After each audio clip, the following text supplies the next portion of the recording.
Hey, everybody, welcome. I'm excited.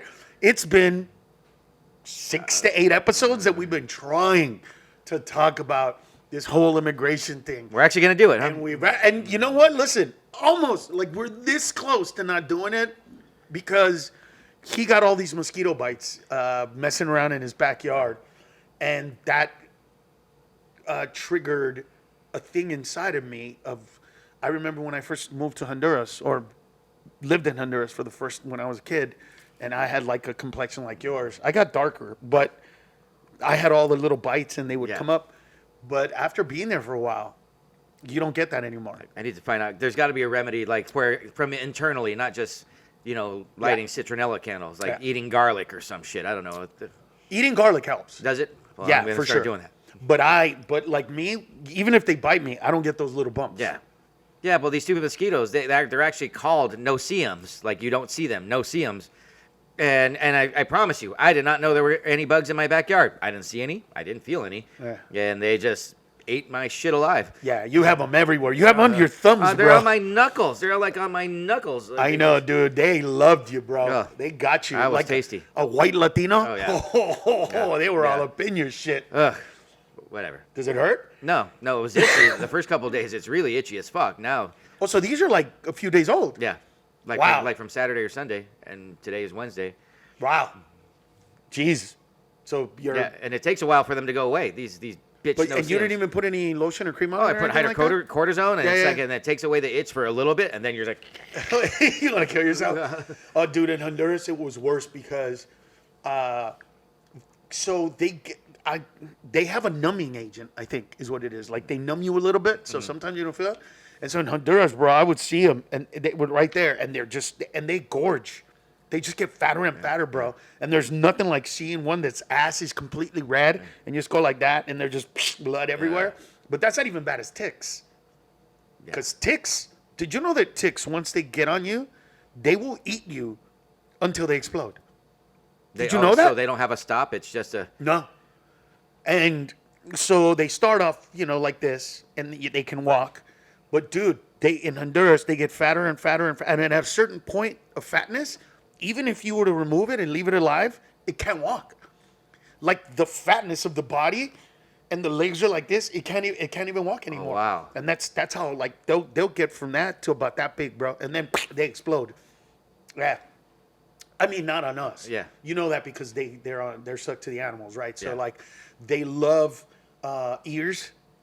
So the horse ears, that's what we have to, every like few weeks, we'd have to get all the horses in and then check their ears and make sure that they didn't have, because that's where they get the ticks on their, and that, like I said, they just. And can you just pick it off, or how do you get a tick off? Supposedly there's a lot of different ways. Back in the day, we just.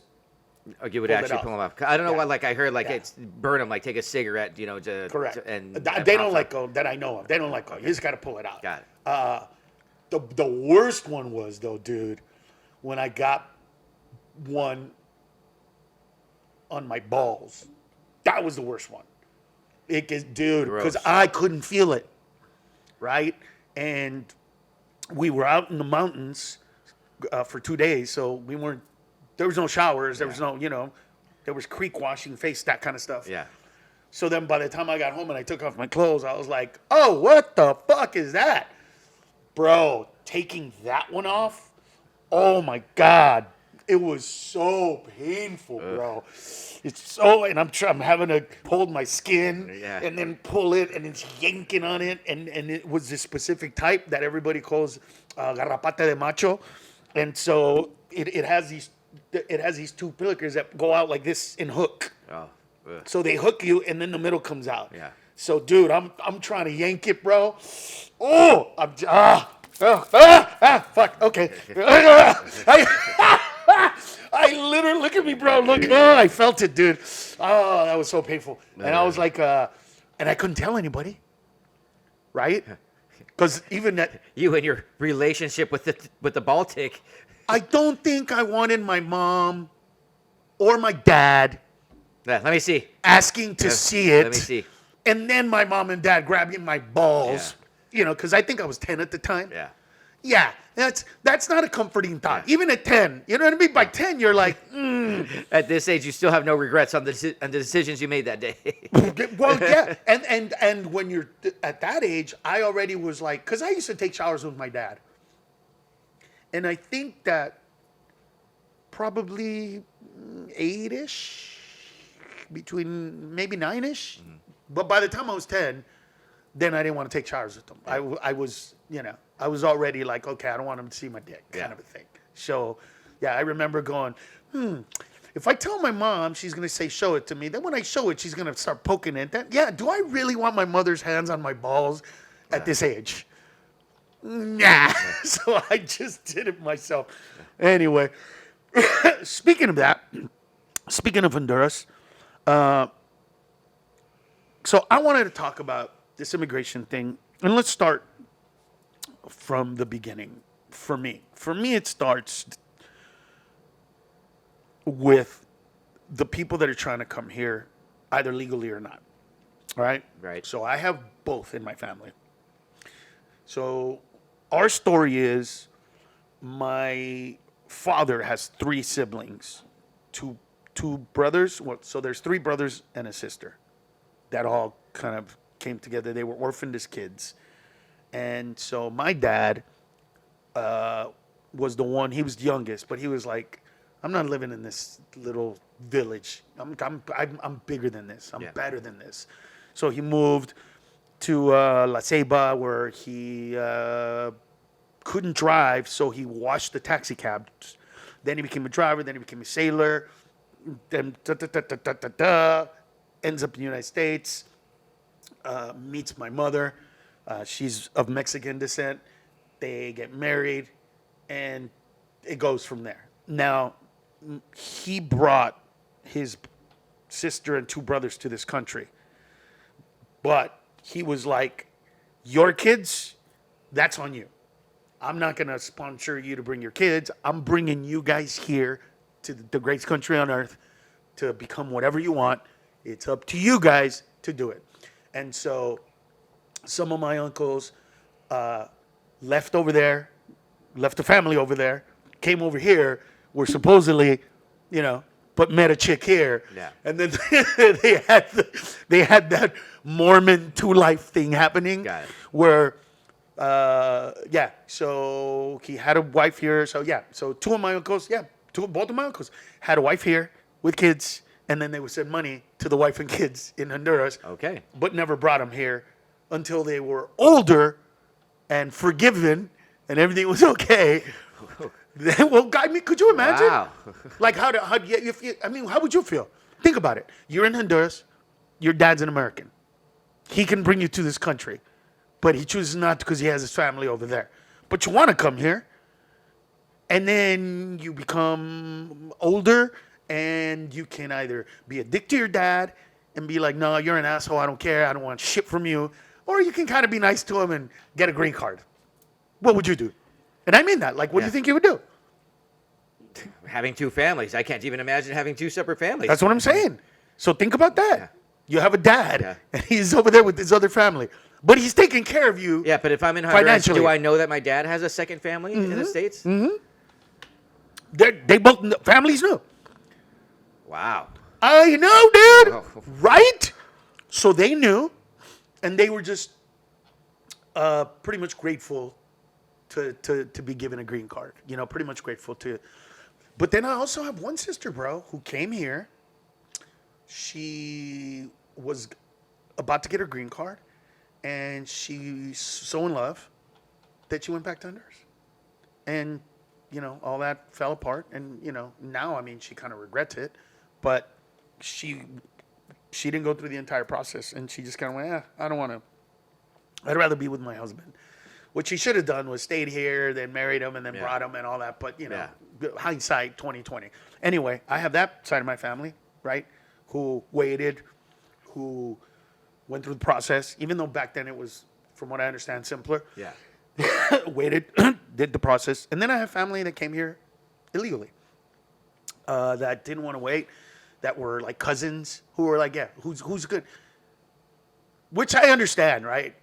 Like, So your uncle has a family here, so he has children that he's not giving. I'm a fucking nephew. Yeah.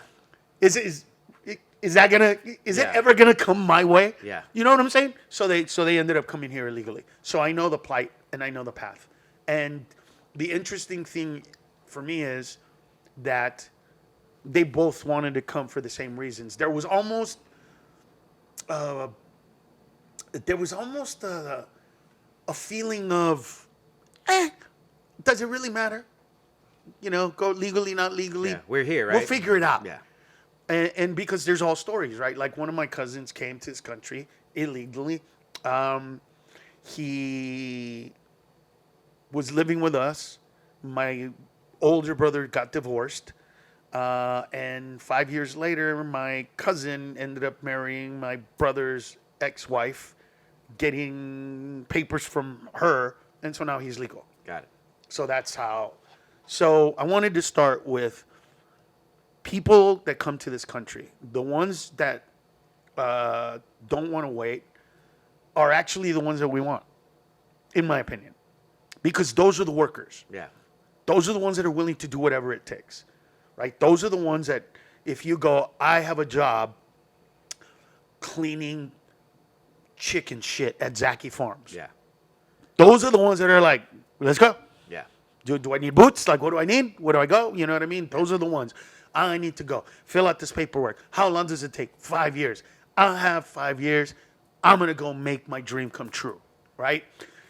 Whereas to the difference is, those of us in my family that came here legally, none of us, bro, none of us did any of those shitty jobs, right? None of us ended up working on the fields. Right. None of us ended up doing those kinds of work, jobs. Everybody here that came legally got a decent job. Everybody that in my family that came here illegally went through all those shitty jobs. So one of the things that nobody wants to talk about when it comes to immigration is this. If we make all these people legal, they're not going to want to do illegal work. Absolutely. And it's a great point, too, that people don't realize. Do you know people like that? Absolutely. And what's their story?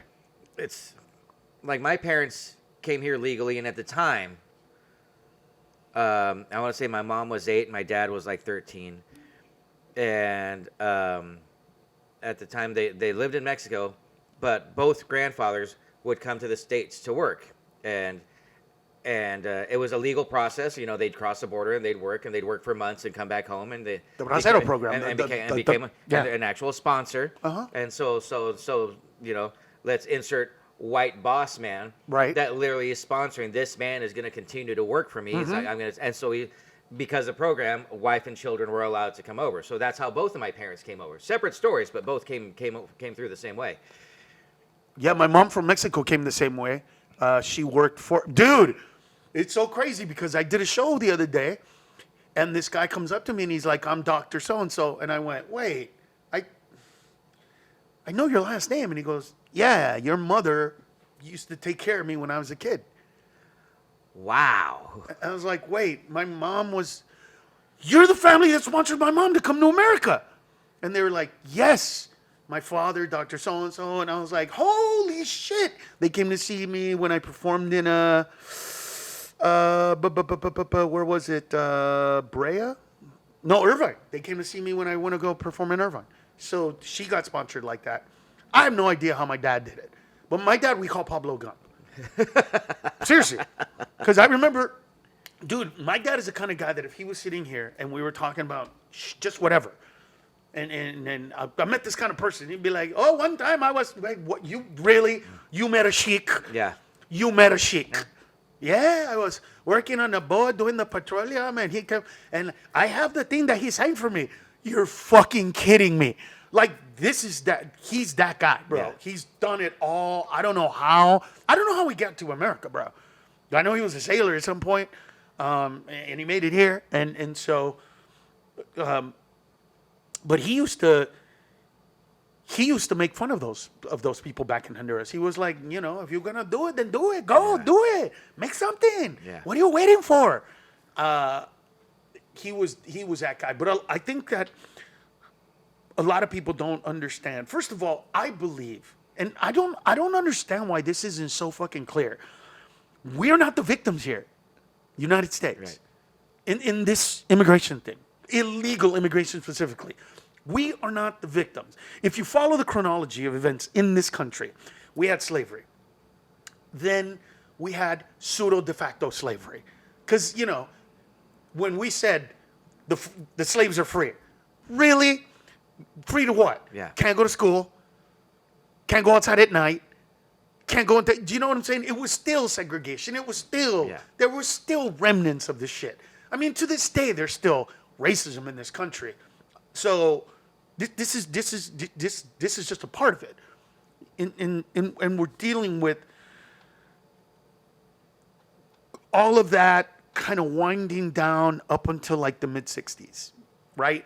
Civil rights movement. And that's kind of when black people were like, you know what?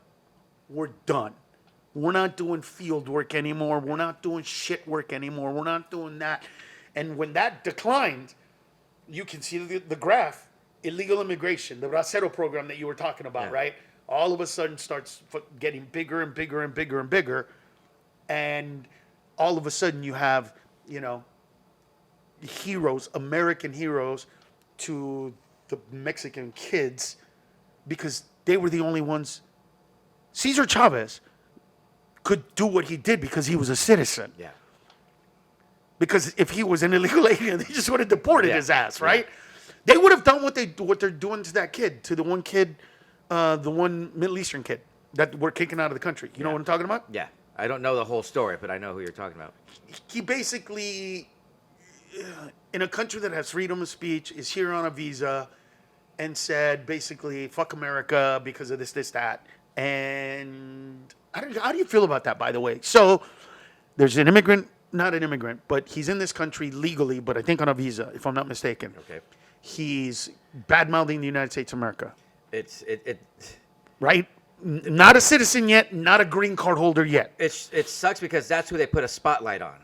Right. And by default, if we're sitting with a white family, I get it. We should get rid of him. I'm on board with you. How somebody that doesn't appreciate the privilege of living in this country. Right. But he is exercising his fundamental freedom of speech, which is something that we love. Yes. But I'm with you, by the way. I'm conflicted as well. But the biggest problem, I think, in the country is everybody has their opinions. They don't want to hear somebody else's opinions. Okay, this person is wrong. We should get rid of him. Well, by that defense, you and I, who are here legally, I was born in this country. I would say more people like me that were born here, we're the problem because we can speak out and we can defend ourselves and we don't have a fear of getting deported. Like, say, so many hotels where the maids wouldn't come to work out of fear of ICE showing up here in Vegas, right? Which did happen, and thank God the hotels, and this is Caesars, MGM as a whole, they collectively no, this is private property, get the fuck out. Right. You have no rights here, get out of here, this is private property.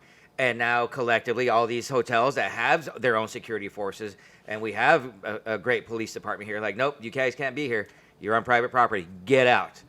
And there was something very special that happened here in Vegas that doesn't get any public attention. That it was just no, these are our people. This is private property. These are our guests. We're not going to point out who works for us and who are our guests. Just leave. And there was and it got no national attention. It got local attention, but no national attention on how companies as huge as Caesars and MGM and the Wynn and on these monstrous global companies, no. We understand the value of every single person that works for us. Right. And everybody's legal. It's we all know the workarounds. There's no reason to get into that. But as far as the employers are concerned, they're here legally. They have the correct paperwork. Have fun working for us. We'd love to have you. And that's how it's supposed to fucking be. The Bracero program was a solution to the end of slavery. Correct. It wasn't the problem. Yeah, it was a solution. Right. And it's, we're the ones that employ these people. We're the ones that give these undocumented immigrants jobs. Yes. We're the ones. It's like my joke, what the fuck are you doing here, you wetback? And he's like, I'm here to pick up my check. Like, we do this. So we have a workforce. We went from slavery to having a workforce in the middle, and now to having a workforce that can't complain, can't bitch, can't do anything. Who are they going to complain to? And they understand they don't have any rights. Right. They still understand that and Yes. still want to be here. Correct. Under those premises, under those auspices, they still want to be here. They Still still want better to work. than where they came from.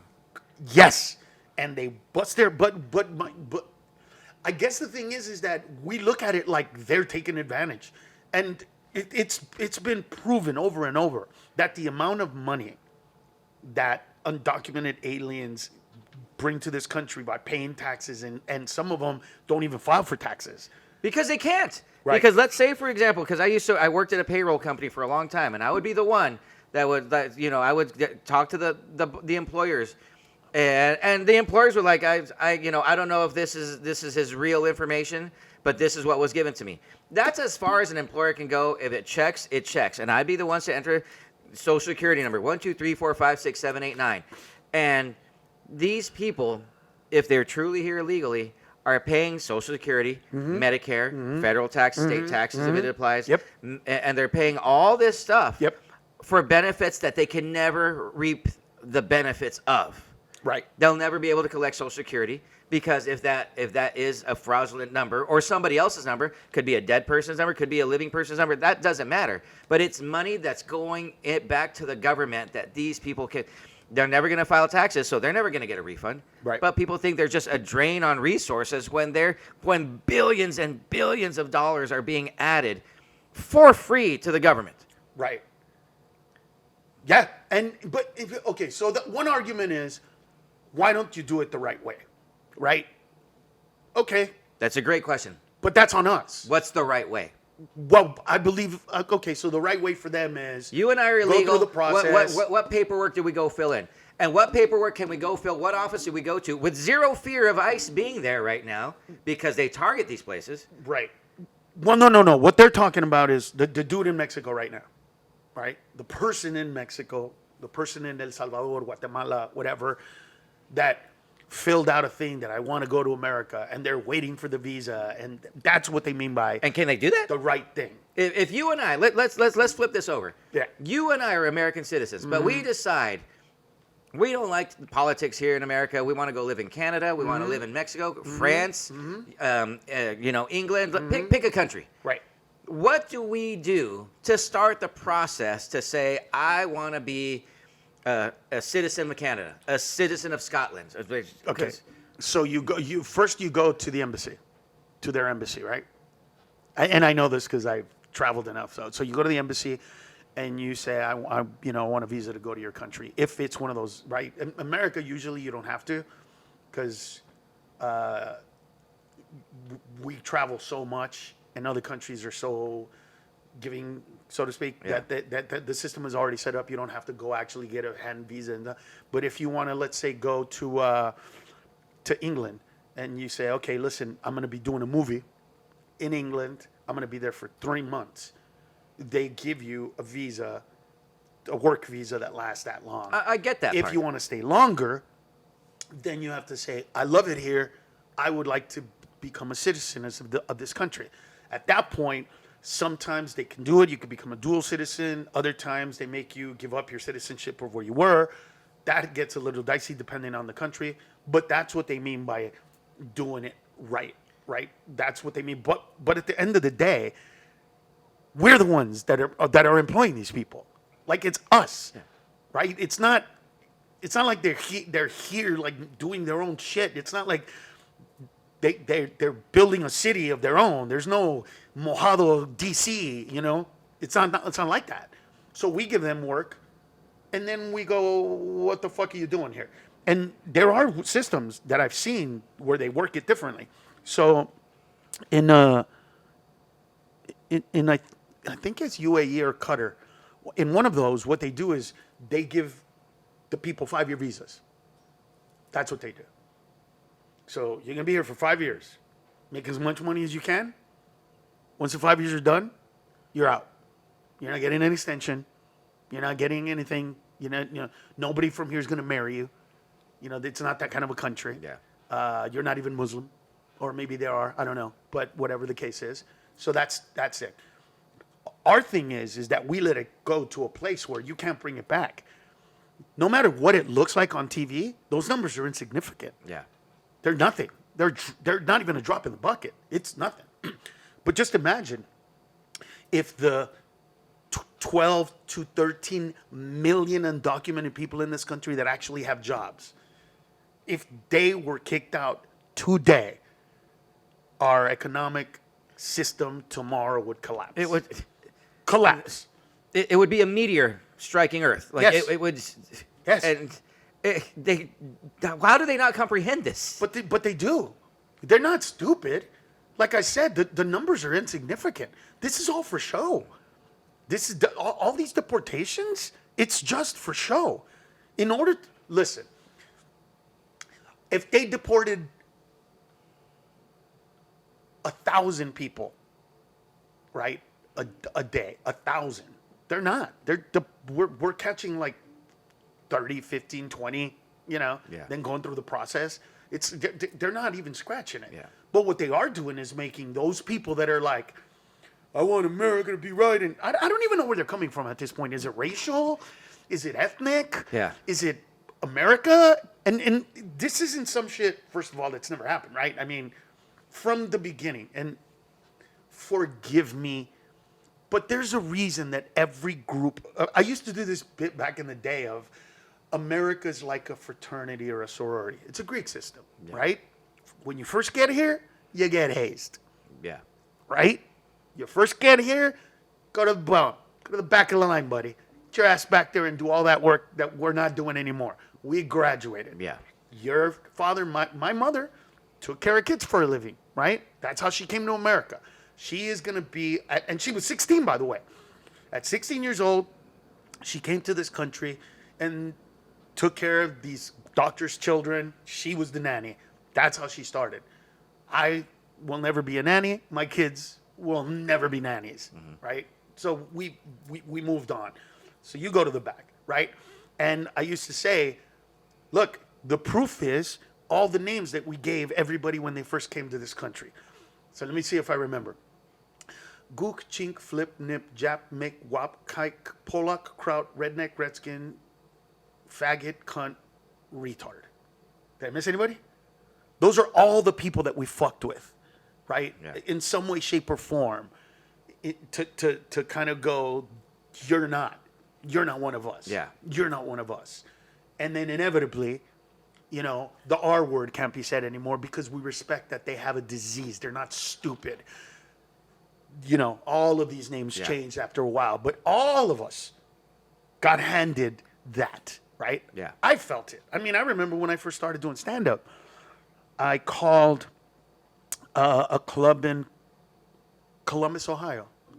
And this was after I had a special. So I had a special on HBO. So this was 94, 95. And I was like, hey, I want to perform at your club. And I swear to God, the guy goes, yeah, but, we don't have a big Latino community here. Who's going to come and see you perform? And I was like, I don't perform for Latinos. right. I don't perform for everybody. I don't do my shit in Spanish. Yeah. That's not, like I was on HBO, not HBO. Yeah. Would you be asking this question if I was a white guy on HBO? And he was like, that's not kind of what I meant. I mean, like, who's your audience? And then he kind of, and I ended up going and we sold out and it was great. But the way I had to do that was I had to go, okay, I want to perform at your club. It's going to happen. So how much is the minimum money that you're going to make at the door selling tickets that you would be happy with? Whatever the number is. And they gave you a number. He goes, $5,000. I go, okay, I'm coming to your club. If we don't sell $5,000, I will make sure that you get paid $5,000. So if we sell $3,000 in tickets, I will come up. I will give you $2,000 of my hard-earned cash, like mine. But everything over $5,000, I get to keep. And that's when he went, wait a minute. I like the $5,000 thing. I don't know about you keeping all of it. I said, then give me a number. Because it's not fair for you to tell me you want this as a guarantee. Yeah. Because that's how much you want to make. And then everything over that, you want a piece of that too. So we either piece it from the beginning or take a big chunk of the nut. But you got to have a little bit of, because if I don't make it, I lose everything. Yeah. But you're going to be fine no matter what. So, and then we came up with, okay, how about, I think we struck a deal where I gave him $5,000 for the week, and I just took everything else at the door. And I did that, by the way, at about 4 or 5 comedy clubs across the country. Wow. Just to prove that a guy named Carlos Mencia. Yeah. This is when those are the moments where I'm like, why didn't I keep Ned? Yeah. I would have never had this fucking conversation. Like, hey, Ned is coming to perform at your club. We'd love to have you, Ned. Fuck yes, Ned. You're gonna kill it here, Ned.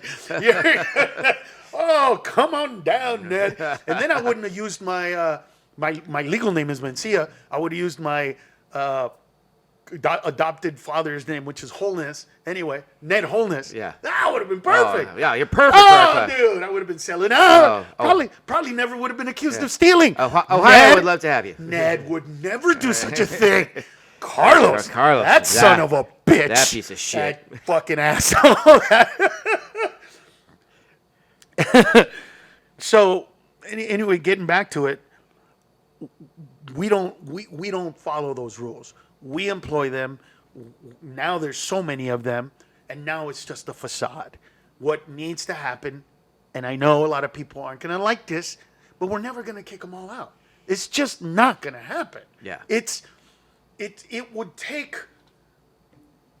first of all, America needs immigrants, just from a perspective of growth. Americans have 1.6 to 1.7. It used to be 1.8, but it dropped. Anyway, we have, for every 2 people that die in this country, let's just say 1.8 live. That's a decline. Our system isn't built on declines. Yeah. Right? Our economic system is built on, as you know, Growth. You can't have growth with a diminishing population. Yeah. So, we need immigrants. That's number one. Number two, we've addressed this. The minute they're legal, they're just like us, and they start being snobby. Oh, yeah. I fucking seen it.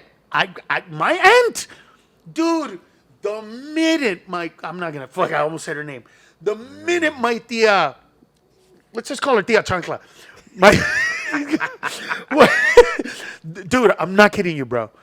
I will never forget it when she would come over the house, right, for Sunday dinners and stuff with my uncle.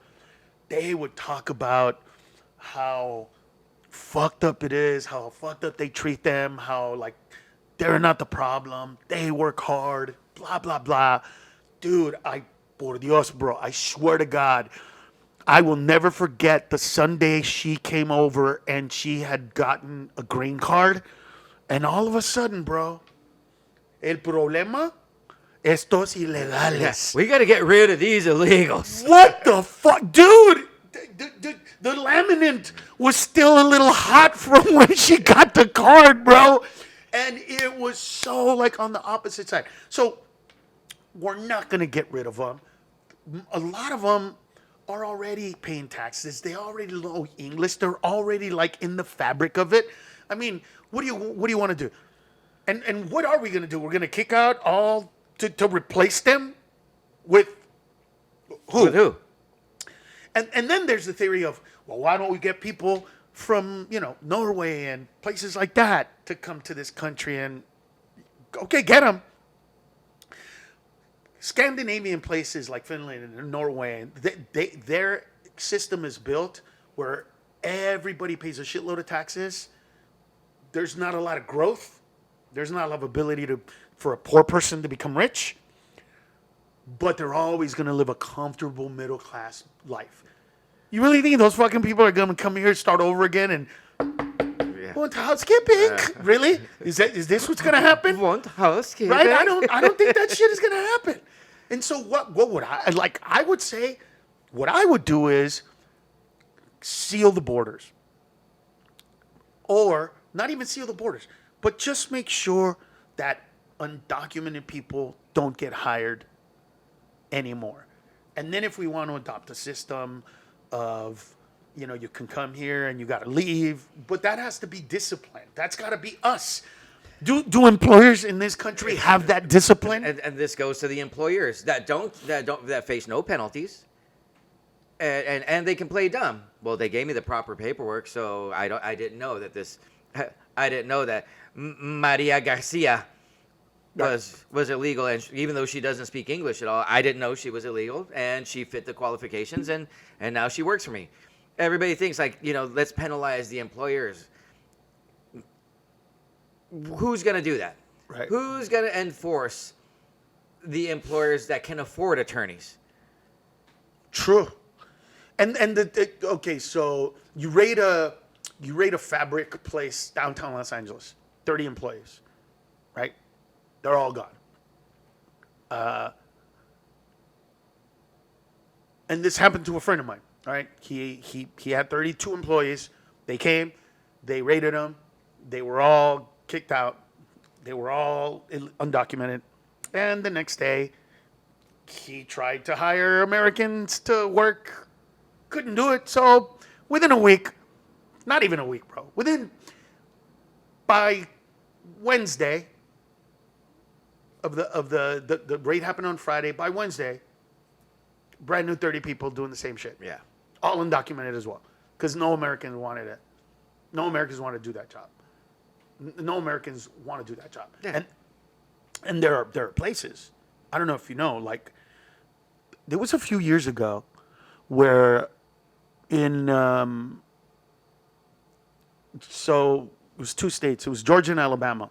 So one of them was this small town in Georgia, in Alabama, where all these. It was basically a little town that was taking care of all the undocumented people that worked on the fields, and they kind of all basically kept this town alive. Yeah. And so when they passed these really, really crazy laws, all the undocumented people left, and that little town died. And so a few days after they were gone, all of a sudden, the guy that owns the diner, the guy that owns the liquor store, they were all coming up going, I don't understand why they're gone. I don't understand what happened. They were good people. All of a sudden, they were good people. Yeah. They were nice. They were kind. They were, Maria came here every day. All of a sudden, it's like these are great people. These are God-fearing, go to church. They go to church every Sunday.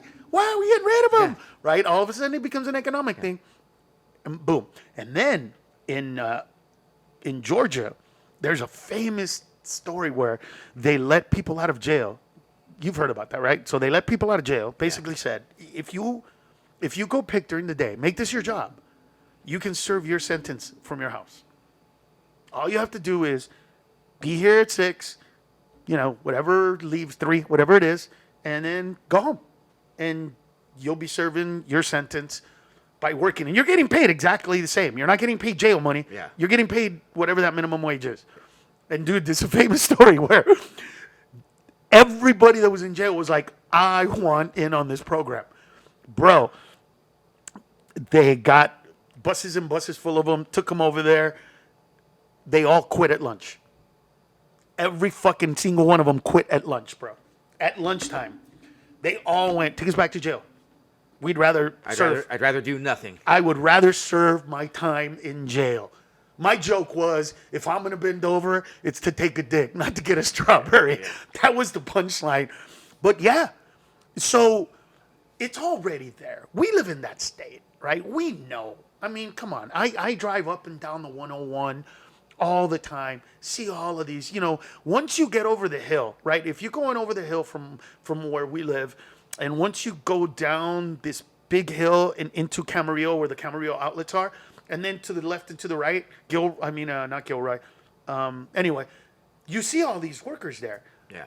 And there's nobody. Actually, we were gonna, dude. We never got to it, but I was gonna do this thing on Mind and Mencia where we were gonna get an American citizen to see to do that work, to see if we could get one. We were never kind of able to really do it because I wanted it to be real, Yeah. but we could only get actors because we couldn't find a real person that would do it. Uh, Do you know what I'm saying? yeah, yeah. Like we had actors that were like, "Oh, act it." I'm like, Yeah. "No, I want to get like a real fucking person to really do the work, like to really feel like I don't. I'll get the comedy out of him. Yeah.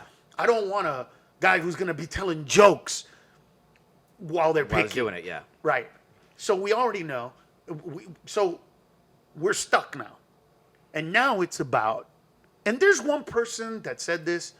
Well, there's a few people. Because one of the things was, what about the criminals? Well, first of all, let's delve into that. Criminal activity amongst illegal aliens is the lowest in the United States of America. So, undocumented aliens commit the least amount of crimes, then those with green cards, and then American citizens. Yeah. American citizens, we do the most. Illegal immigrants. So, they are the safest communities to live in. Yeah. They are the ones that have the least crime. And you and I mean, come on. And even when they do commit crimes, let me think about when I was living in the projects and, the paisas were hanging out. First of all, they worked every day. They slept every day. They didn't party except for the weekends. Yeah, that was about it. Any shenanigans that occurred maybe were like Friday, Saturday night when they went to a bar somewhere or whatever they did. But those were not family guys, because a lot of them were my cousins that came here. So this was before they had a family. I don't know about the family. The family guys, I feel like they don't really indulge in that. No, absolutely not. Now there are people that say, I don't care if one illegal alien kills one American citizen. That motherfucker should not be here, even if they are the safe. Which I never really understood that. Yeah. Because, I can't understand. I cannot fathom somebody knocking on my door and looking in my face and going, your son Lucas was stabbed to death in a bar fight. My whole world is shattered. I start crying. I break down. And then the person goes, not by an illegal, by an American citizen. I don't. Oh, the satisfaction I feel now. Like, is there a moment there to go like, oh God, oh I thought it was a wetback. Yeah. Oh Jesus.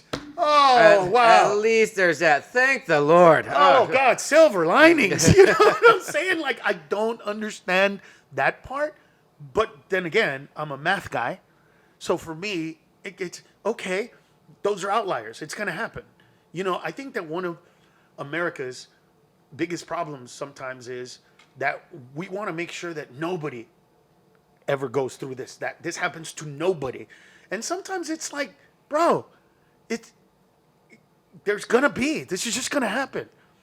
Like there's going to be a kid that's going to be hit by a car because he was playing on the street.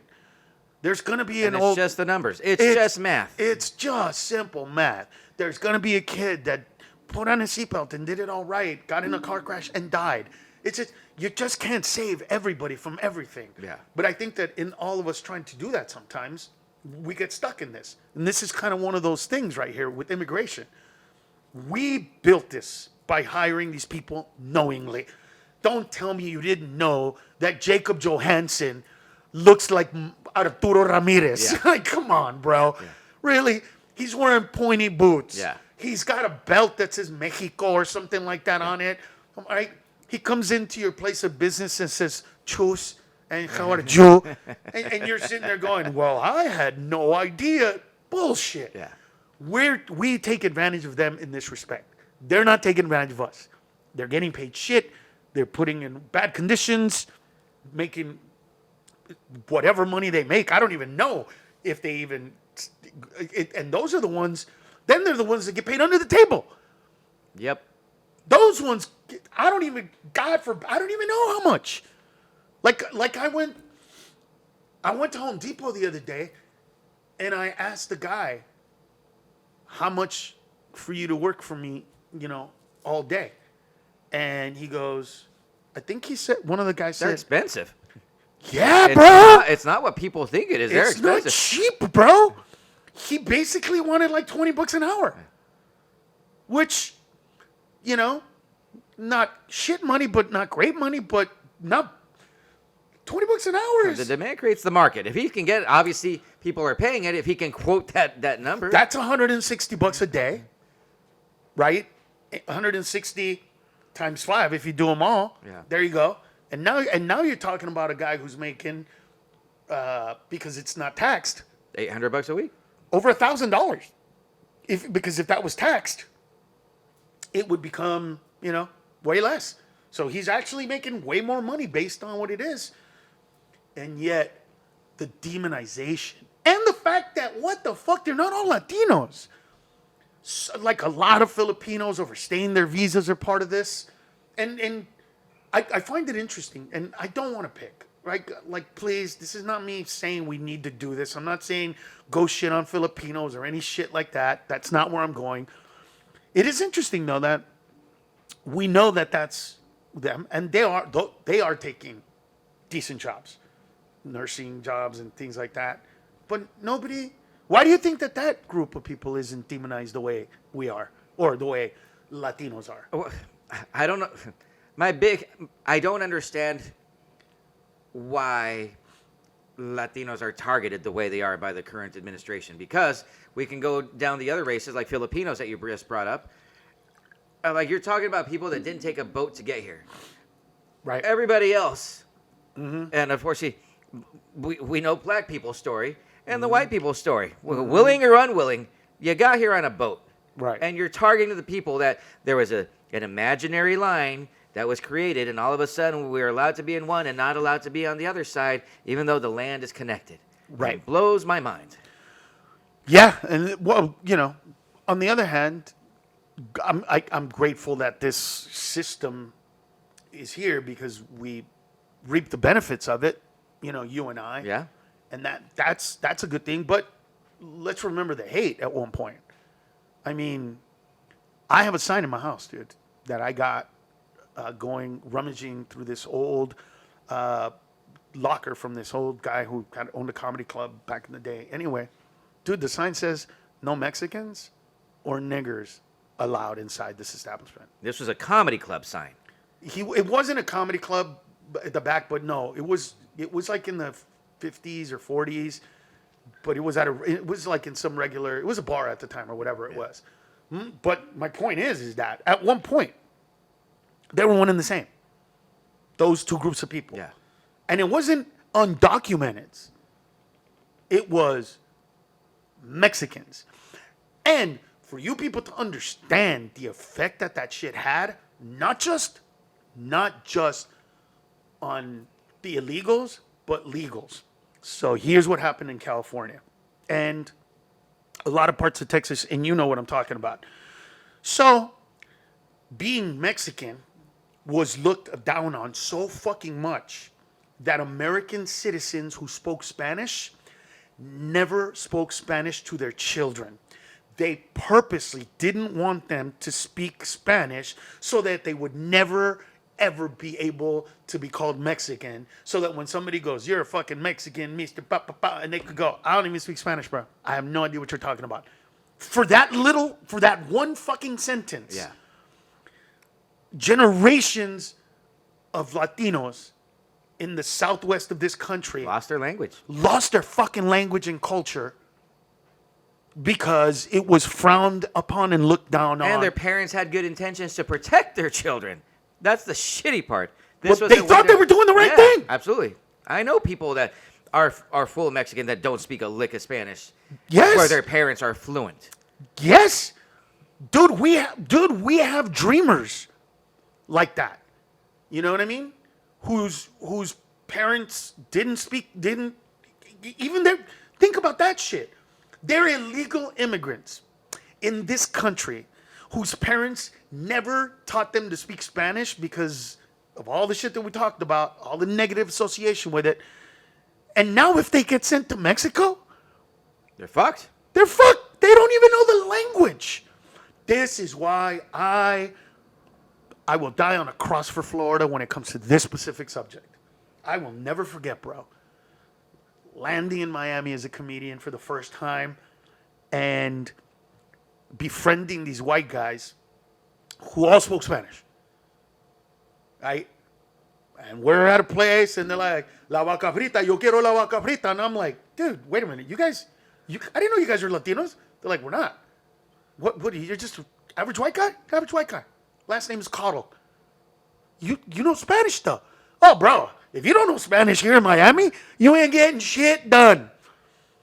Everybody spoke Spanish with pride. Everybody spoke Spanish with the sense of this is our culture. This is it. They make white people and black people and non-Latinos learn how to speak Spanish as opposed to the other way around. Wow. And a big part of it is the influence of Cuba. So think about when the whole thing went down with Cuba, Castro, all that stuff, even before the Marielitas, all that, the people that came, they were not seeking menial shit jobs. They weren't the workers.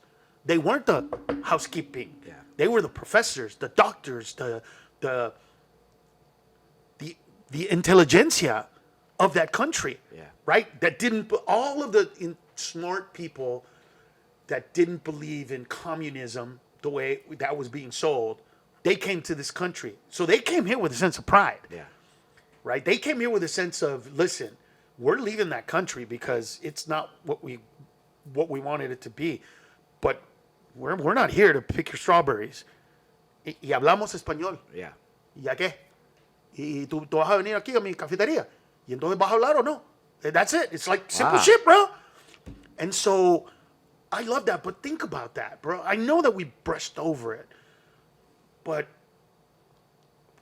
when I go to 30% of the countries on this planet, I speak their language. Yeah.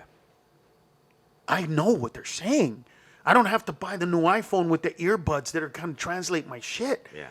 And because I know Spanish, it was so easy to learn Italian and Portuguese and French, all these Romance languages. Because once you start getting into one, and all, you see like how they're all kind of meshed in together. They're all Latin based. Yeah. It's all Latin based, and that's why it's all sounds so familiar. Yeah, but it helped me out. Yeah. And so all of these kids, and you know some of them, that don't speak Spanish, that are like not even remotely close to this, they don't have any of that. And all of that simply because it was frowned upon to be quote unquote Mexican. Now it's not Mexican, it's illegal alien.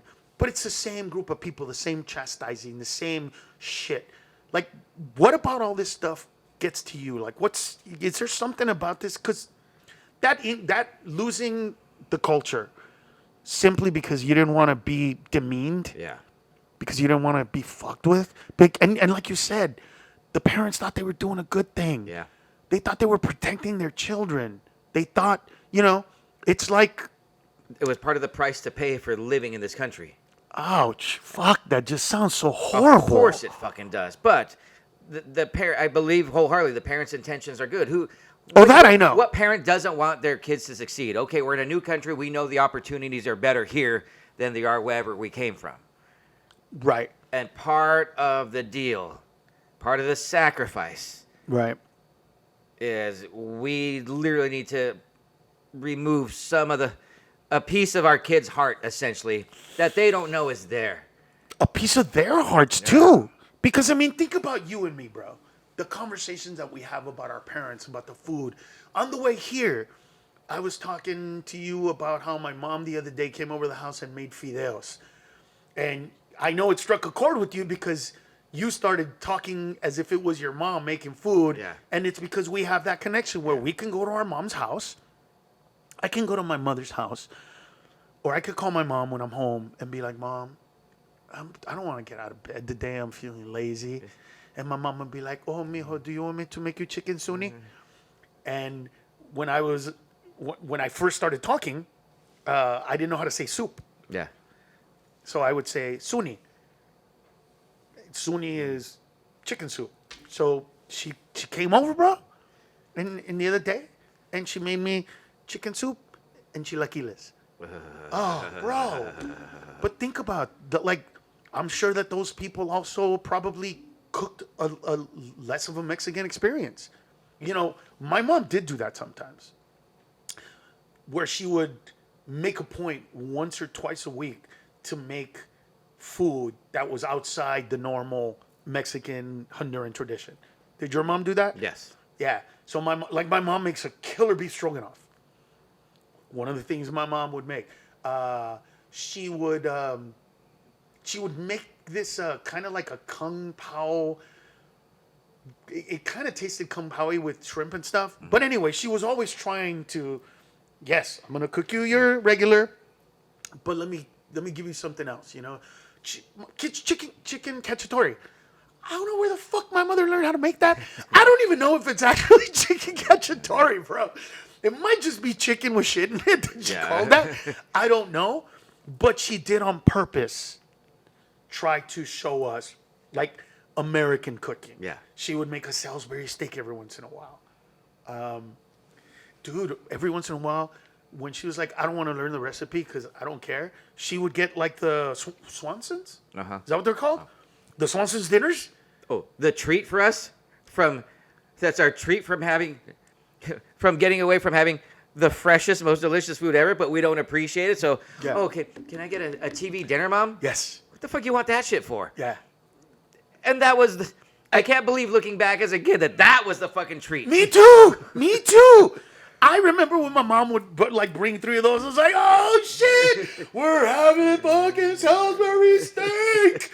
And looking back at it, it's probably why today I can eat at all you can eat, not the nice buffets. Because here we got some nice ones. I'm talking about like the fucking shitty ones out in the middle of nowhere. I can murder those, bro. Yeah. Because it takes me back to those shitty frozen dinners. Yeah. Those green beans. They always taste exactly the fucking same, bro. They never change the taste. The little, just enough gravy, never too much, never enough for a second thing, just enough. I just remember the little brownie corner where it was rock hard, but somehow lava in the middle, and I don't. This stupid little corner. It was just, and that was. Oh, there's a dessert with this chicken and sides. Yeah. What? Oh yeah, and the mashed potatoes were really crunchy on top and mushy right below. And you gotta have a knife because this one needs a slit. This one does not. This one needs a slit. Yeah, this one does not. That's right. And think about that. I mean, think about it. How things have changed. How we now love the Latin cuisine. We now love. I mean, number one consumed food product when you and I were kids, hamburgers. Now? Tacos. Mm-hmm. Number one consumed food at home, chips and salsa. Chips and salsa and tacos have replaced baseball, hot dogs, burgers, and apple pies. Yeah. So is that what we're talking about? I mean, all the shit that we're going through, everything we're saying, all of this, do you think that it just boils down to that for a lot of people? The what if scenario, that's completely impossible, but the what if scenario, and all these people that want to get rid of all these illegals. If you understood the consequence, we're in that process. Let's say we got rid of all the Mexicans, and you're not allowed to touch anything that a Mexican made, and that's everything, not just Mexican food. Chinese food, Italian food. You go into these kitchens of these chains that you love and this food that you love, and you're not allowed to touch that ever again. Yeah. I don't know, because I feel like as taco trucks specifically, outdoor taco trucks, outdoor taco stands, as those have become more prominent in small cities or in cities that they never existed in. And, look, I've been around a long time. I've been touring since 92. So over 30 years of touring. Like, there's Nashville, right? It's a comedy club in Nashville, Zanies. And next door to it is a gas station. And for the last 10 years, that gas station has had a taco truck. That scenery just kept growing and growing and growing and growing and growing to the point where it's everywhere now, right? Mm-hmm. Mexican food is everywhere now. Tacos are everywhere now. And the people that make them. Is that the proliferation that's, pissing people off? Because look, we all understand. And by the way, nobody wants felons here. And by the way, that's fucking easy, right? Yeah. You catch a felon, he's illegal, you put him in jail. When he gets out of jail, you kick him out. I don't understand why that's such a fucking difficult thing to do. I don't understand why that gets so much media attention when 99.9% of them are people like us that we're not going to commit a crime, have zero plans of committing a crime, and that's how most people live their life. Yeah. But we revolve everything around this 0.1% or probably 0.01%. Whatever it is. Whatever this it's a tiny minuscule, sliver. But that's what gets all the media attention.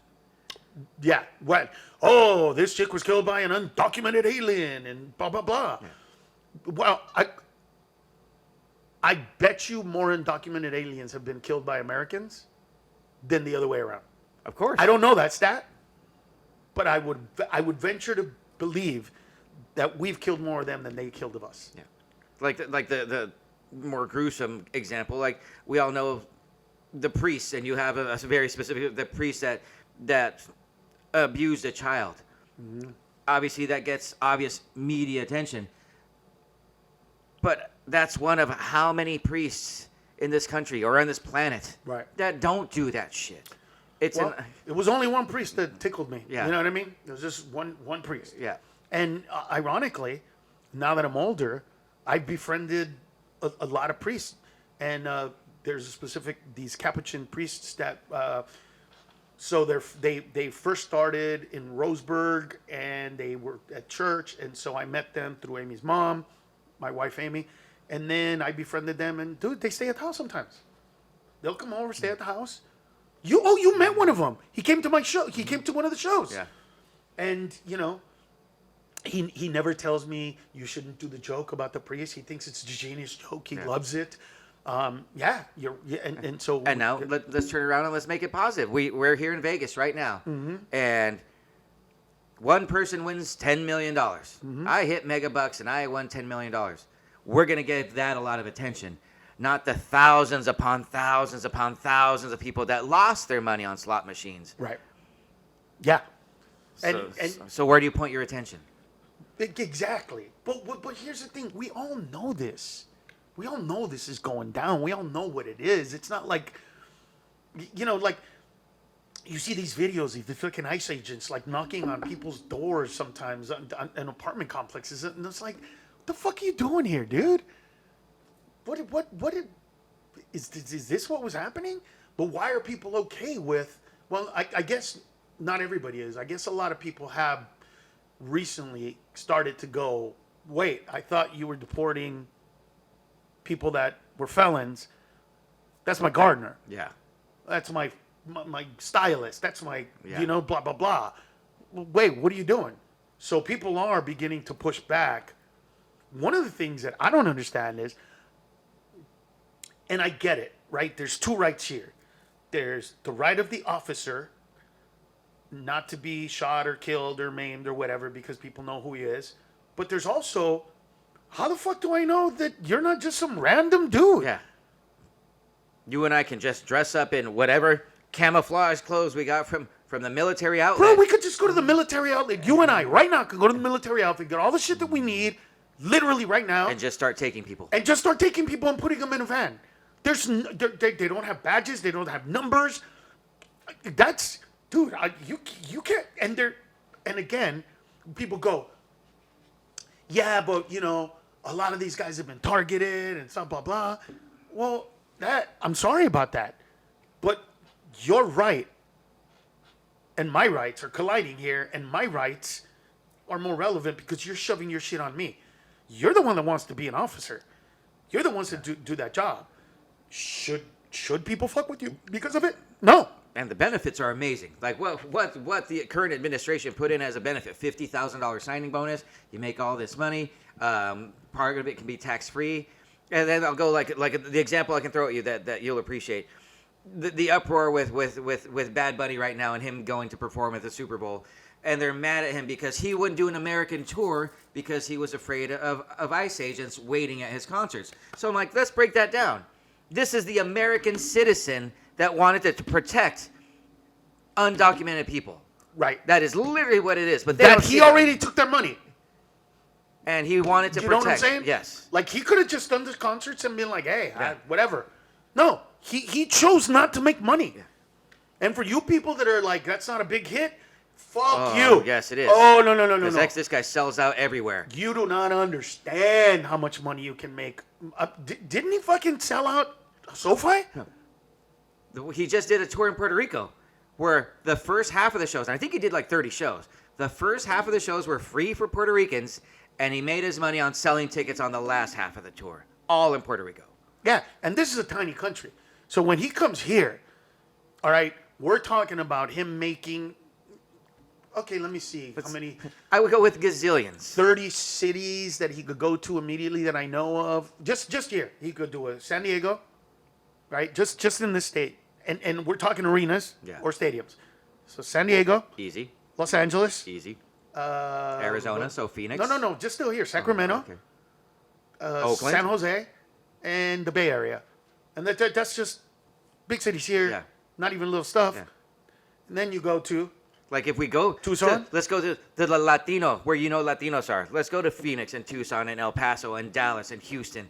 It's like we can go up to Seattle. We can go to Oregon. Like we could just do the West Coast and be set for life. And if he's doing 15,000 seats, he's making, a million a pop, depending more. And we're only talking about and he's popular. He's the biggest artist in the world.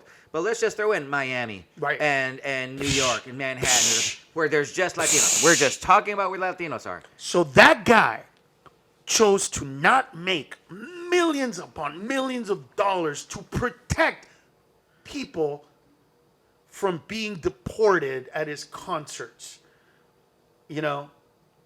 It feels still very racially driven. Of course it is. And you're stupid if you don't think it is. I don't want to.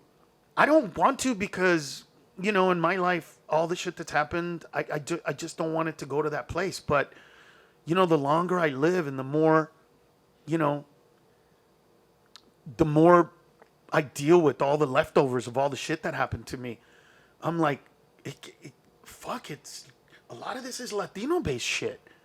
A lot of this is you're a fucking spick. And- of course you're a thief. And it's Of course you're, stupid. Of course you're. Are you capable of that? Fuck yeah, you. and there's immigrant. people that are spoon-fed, unfortunately, by politicians that I'd rather not name. that By they're- whomever. These Mexicans are eating our dogs. Who in their right mind, especially with somebody in power, would say something so stupidly ignorant? Because they know somebody's gonna believe that dumb shit. And that's how stupid people are then, because that just proves that people are just cattle, and I'm going to believe whatever the hell you say. I'm not going to form my own opinion. Right. I'm going to believe what this guy tells me. Yeah. Is that what they're doing? Yeah. Am I not privileged to this information? Well, thank God I'm getting this on my news station. Yeah. And and here's the thing about that. Like, if you want to know what Mexicans eat, and you're in Las Vegas, on Saturday specifically, go to Tacos El Gordo. And then just look at the menu and you'll see. They got brains, they got eyes, they got tongue, they got every part of the animal that the rich boss didn't eat. Yeah. We the peasants, because that's who's coming here. It's not the owner of the farm. It's not it's all his. And the best part about that on a Saturday night. Yeah. That's line around the block every Saturday night. Yeah. I'm going to say Mexican people there are 50% of the population. Mm-hmm. It is mostly white people, black people that are leaving the club. Uh-huh. They're dressed to the nines. Yep. They're leaving the club. Yep. And you would not believe that the lack, because us as Mexicans are like, I live here. I don't want to go there when that many people are there. Fuck that. There's way too many people there. Right. Like I'm not going to the Right. Mexican place because there's so many other people there that are filling up, and not that I care about how many people. I care about the, I don't go to In-N-Out Burger at lunchtime because I know the line's gonna be around the fucking block. Right. I hold off. Right. Same concept, and imagine if you wanted to get rid of all the Mexicans and didn't understand the consequence of never having a taco, a burrito ever again, beans and rice ever again. Well, think about tacos, burrito. Fajitas. You think this country can? Chips and salsa? White people love their chips and salsa. Yeah. Can we get another basket? Can we Dude. get another basket? Yeah, but that's what I love about this country. I love the fact that we do have immigrants. When that we let leave them here. in, that we do let them cook, that we do integrate that into our I like our culture. conversations. When we're done with this podcast and we go eat, which we always do. Hey, do you want to go get Italian? No, we had Italian last week. Well, Yeah. how about Mexican? Well, that does sound good. Right. Wait. How about Chinese? We do love that ping pong pong place. Yeah. And as racist as that sounds, that's a real name of That's a a real restaurant name, ping pong at the pong. Ping pong pong. at the Gold Coast Casino. I promise you, they don't pay me to do this. Holy shit, that food's amazing. Bing bang bong. It's so racist. Yeah. And it's so fucking good. So good. It's so good. And we go through all these permutations And this is the conversation we have in the car every single week. Every single week after the podcast, we sit around and go, "What do we want to eat?" And then, there's a Hawaiian spot that we go to. Oh, fucking love that. Dude. So there's like everything, and I love that about us. But the one thing about the Latino thing, and this, maybe it's because we're living in it, but if you look at history, the amount of years, right, the influx of most groups of people into this country were kind of shoved into a small period of time, right? Like the rush of Italian Americans coming here was, within a decade or two. The difference is, since this used to be Mexico, and then it was purchased, that's we didn't cross the border. The border crossed us people. Yeah. That's real. Then there was the influx and all. So the difference is that, Italian neighborhoods back in the day that were originally Italian, some of them got gentrified. Some of them still have the old Italian grandmothers that live there. The difference in the hood, like East LA is, especially in the projects, it's just a cycle. They come in, they make it out, but then a new group of illegals come in. You know what I mean? So it's been happening. God, we gave amnesty in 1987. Wow. That was that amnesty, remember? Yes, I remember. So that was 1987, bro. And to this day, we're still dealing with the same shit. And I blame us. If you don't want the system to keep going, stop hiring undocumented people. Inevitably, you're going to be like, I can't have this business because nobody wants to work here. So then what's going to happen is, from back in the day, they're going to start having sponsors. Right? Like, that's a good idea. Do this circle all over again. Exactly. But it all boils down to what? Us. We give them jobs, and we gave them jobs and a living to live in this country. But not for any other reason than we were taking advantage of them. We were putting them under poor working conditions. Because if that wasn't the case, Cesar Chavez, Emilia Huerta, they would never be necessary. There was no need for them. There was no need for them. There was a need for them. There still might be a need for them. Why? Because we're the ones taking advantage. And when I say we, I'm a fucking citizen. Yes, my name is Carlos, but still, I am. But of all this conversation, bro, I think the saddest is all those people that lost their culture because of a fear of somebody saying to them, "Oh, you're Mexican." Like, what a, think about that, man. A fucking sentence that made these people go, shit, I need to protect my child from that guy because that person is in power. He's got the keys to the gate. He's the one that's going to employ my child.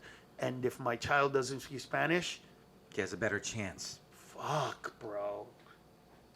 And these are the people that we're mostly demonizing as if they're all fucked up people like that. It's sad, man. And I don't know, what's your solution to this? You pretty much gathered mine through all the thoughts. Let's say you have the power. You are president of the United States of America, and everybody's on your side, the right and the left. You can pass any laws you want. Well, you're not going to pass them, but you know what I'm saying. What do you think your solution would be to this? Everything is, in my opinion, everything is lack of education, lack of knowledge, lack of understanding. Okay. And these are things that can be taught. Right. And instead of giving people facts, the current administration is really riding on the lies and riding on the truth, in my opinion, is riding on the lack of intelligence of so many people in this country, where they become the cattle that I'm just going to believe whatever he says. And I would never want to, like, I've actually thought about, like, what it would be like if I ran for some sort of office, mayor, senator, something like that. And I've had friends that actually support it. Like, we could get you on the ballot. My goal would ultimately be to help people. And if you can't get behind me on that, Right. then you're part of the problem, because I want to help all of us. Well, some people make more money, some people make less money, and we need to find a balance. There is a balance there. You know, like, unions are here for a reason, because people were taken advantage of. Right. And so, you know, does that teeter? There's nobody that can work on the strip if you aren't union. Right. There was a reason. So now we have people, yeah, we know how the union started, but Right. there was a reason. It came out of necessity. The Bracero program came out of necessity. Yes. All these programs came out of necessity. At one point, Right. women's rights came out of necessity. Because they didn't have them. You know, civil rights out of necessity. Like, all Correct. these things happen out of necessity. And the people that are successful are going to continue to be successful. But there are people that need our help. And, like, it breaks my heart to see. I remember when Biden wanted to pass a thing where, like, all student loans, let's just eat the cost, and nobody has student loans because so many people have a problem with them. Right. I don't have personal experience. One of my sisters has a problem with student loans, because if you file bankruptcy, those student loans don't disappear. You are stuck with those fucking things for the rest of your life. Right. And it amazes me how selfish people were that were against getting rid of the student loans, because I had to pay mine. Right. And it was nothing more than selfish. I had to pay mine. They should pay theirs. Well, what a selfish motherfucker you are, that the president wanted to help people. Right. Obama got so much flack because he wanted everybody that lived in this country to have health insurance. Right. And there was pushback. Pushback. Jesus, he turned it into, I mean, God, it was like, they have been trying to repeal this little by sliver by sliver by sliver, like taking this out, taking that out, taking that out, taking that out. When at the end of the day, it's what you said. He wanted everybody to have insurance. His goal was to help every American. Everyone. No matter Republican, Democrat, doesn't matter. My goal in my time here, my legacy, I want every single person in this country to have health care. We are the richest country on the planet, and other countries have health care for every single citizen. Mm-hmm. Why can't we do that? Right. And the pushback he got blows my mind. And I know I'm talking about, it's like, I don't think I'm loyal to the Democratic side. I just, you know, like it's I have zero loyalty, zero political. Me either. But there's what is Trump's legacy? I got rid of some of the Mexicans. Yeah, we'll find out. I mean, at the end of it, I mean, is that the goal? Is that when he takes his last breath? Is that the satisfaction that he gave to this country? Is I got rid of some of the Mexicans? Yeah, I guess that's what it is. I'm sure that his epitaph would have a lot of shit on it. You know, some from good positive perspective, some others. I just think that this isn't. This is like we were saying. This is something that's been intrinsic in this country for a long time, and you know, the wetback Mexican, you know, they were sometimes separate, sometimes together, sometimes one entity. Yeah. You know, sometimes it was like, ooh, they're good, hardworking people. Other times it's like, oh, they're fucking felons. You know, demonized in some ways. But at the end of the day, it's what you were saying. As a human being, I can't have negative feelings about somebody who isn't trying to hurt anybody and just trying to make a better life for themselves and their children. I can't get mad at anybody for that. I know, like, the topic is immigration and it's Mexican specific. And I was born here.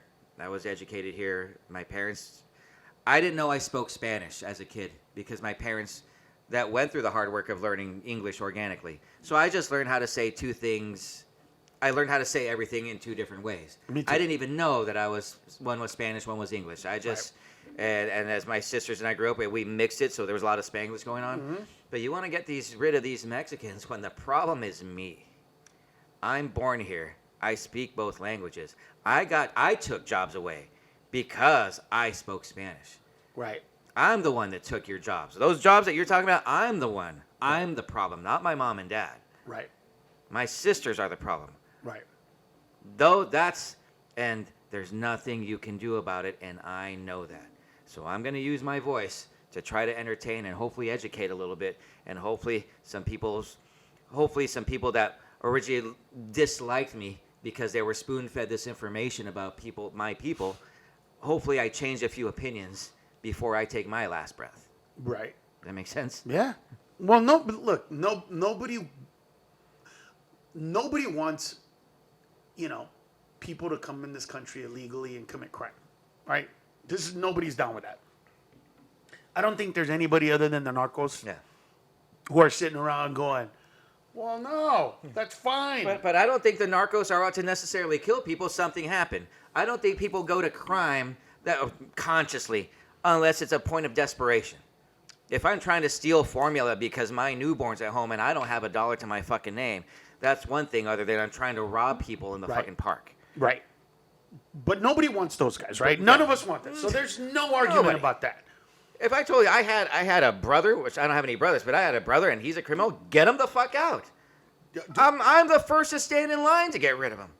I used to do a joke about that because I always hated people that supported their family members. Like there aren't any fuck-ups in your family. As if, you know what I mean? Like there was this rape case in Honduras. And the brothers of this dude were like, hey, man, trying to make it so that it's like, hey, he's our brother. And no, come on, I don't want to do this. I didn't see it. I didn't understand that because for me, it was like, I love my dad. Dude, I love my dad. But if that dude did some shit like that, I wouldn't be supportive of him. Yeah. I would call the cops on that motherfucker. I'd be like, dude, I have evidence that my dad did that fucking crime. It was heinous, and here it is, and come get him. Like, that's... And it would be his fault. Yeah. Because he raised me that way.